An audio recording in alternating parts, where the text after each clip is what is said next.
ओम नमो भगवते वासुदेवाय नमः। आज हम श्रवण करने जा रहे हैं मार्गशीर्ष के कृष्ण पक्ष की पुण्यदा एकादशी, उत्पन्ना एकादशी। एकादशी माता को कोटि कोटि नमन। एकादशी माता स्वयं भगवान श्री हरि की योग माया शक्ति के रूप में प्रकट हुई हैं। सभी एकादशियों में यह प्रथम और मूल है।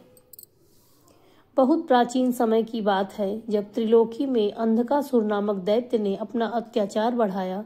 उसके पापों से देवलोक, मनुष्यलोक सभी कांप उठे। यज्ञ, वेद, मुनि, ऋषि, देवी देवता सभी संकट में पड़ गए। संपूर्ण देवगण एकत्रित होकर करुण स्वर में श्री हरि विष्णु की शरण में पहुंचे। उन्होंने नारायण, असुरों के अत्याचार बढ़ते जा रहे हैं, हमें आपकी शरण ही रक्षा दे सकती है। श्री हरि ने देवताओं को सांत्वना देते हुए कहा, देवताओं, अंधकासुर का उन्माद सीमा पार हो रहा है।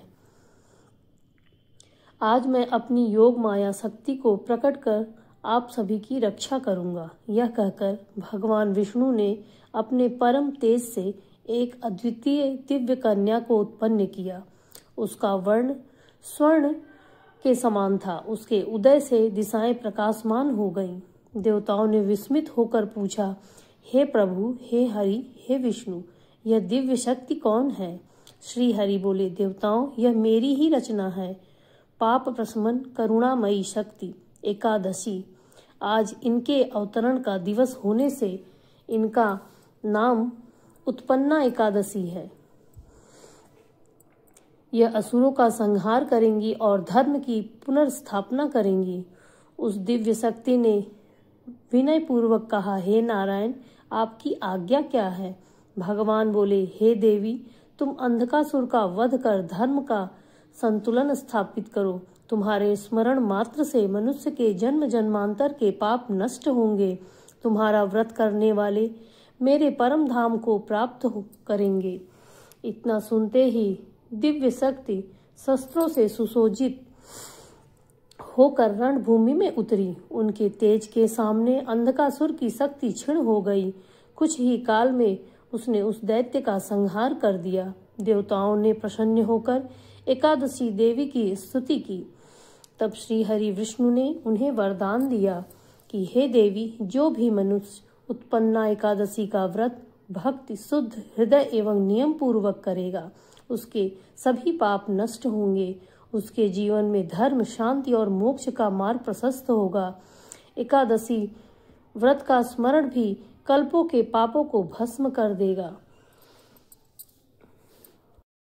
पद्म पुराण में कहा गया है कि उत्पन्ना एकादशी का व्रत करने से हजारों वर्षों के तप के समान फल प्राप्त होता है। यह व्रत सभी एकादशियों की मूल ऊर्जा है, इसलिए इसका फल सभी एकादशियों से बढ़कर माना गया है। जो व्यक्ति जीवन में एक बार भी इसे कर लेता है, वह श्री नारायण की कृपा का अधिकारी बनता है। उसके घर में गृह कलेश, रोग, दोख, दुख, दरिद्र, आर्थिक संकट, सब एकादशी माता इन दोषों का निवारण करती हैं। यह व्रत मन, वाणी और कर्म की शुद्धि भी प्रदान करता है। यह दुखों को हर कर भक्ति का दीप जलाता है और अंत में मोक्ष का मार्ग देती है। एकादशी के दिन आप सुबह स्नान कर साफ स्वच्छ वस्त्र धारण करें। फिर एक पूर्व दिशा की ओर मुख कर शुद्ध घी के दीप जलावें। पीले वस्त्र पहनकर भगवान विष्णु की प्रतिमा रखें। गंगा जल से भगवान को या पंचामृत से स्नान करावें। फिर पीले पुष्प, धूप, दीप, नैवेद्य अर्पित करें। तुलसी दल अर्पण करें। तुलसी दल तो अनिवार्य ही है। भगवान को केले का या फल या किसी भी मिठाई का भोग लगावें। फिर ओम नमो भगवते वासुदेवाय का दिन भर जाप करें। विष्णु सहस्त्र नाम का पाठ करें। गीता का श्लोक पाठ करें। दिन भर निराहार या फलाहार रहकर आप भगवान श्री हरि की अधिक से अधिक पूजा या मंत्र जाप करें।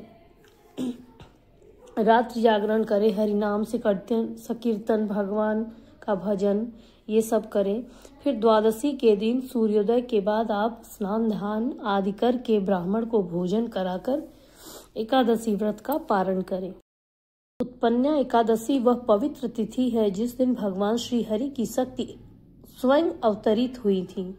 जो भक्त श्रद्धा, नियम एवं व्रत और भक्ति से इस पर्व का पालन करता है उसके सभी पाप नष्ट होकर जीवन में धर्म, शांति और भगवान कृपा का अस्थायी प्रकाश फैल जाता है। जय श्री हरि, जय एकादशी माता। ओम नमो नारायण।